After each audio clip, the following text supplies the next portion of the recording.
SNX Marathi, Siddheshwar news express, सत्यासाठी SNX सोबत।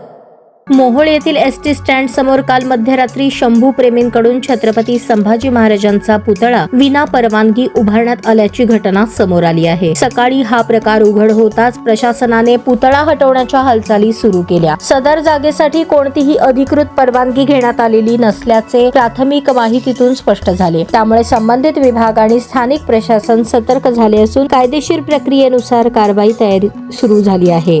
दरम्यान पुतळा हटवण्याच्या निर्णयाला स्थानिक नागरिकांकडून तीव्र विरोध दर्शवण्यात येत आहे। पुतळा हटवला तर मोहोळ बंद ठेवू असा इशारा शंभू प्रेमींकडून देण्यात आला आहे। त्यामुळे परिसरात तणावाचे वातावरण निर्माण झाले असून पोलीस बंदोबस्त वाढवण्यात आला आहे। या प्रकरणी शंभू प्रेमी आणि national highways authority of India प्रशासन यांच्यात बैठक पार पडली। वरिष्ठ स्तरावरून आदेश प्राप्त झाल्यास पुतळा हटवण्यास हरकत नसल्याचे NHAIच्या प्रशासनाने स्पष्ट केल्याची माहिती सूत्रांनी दिली।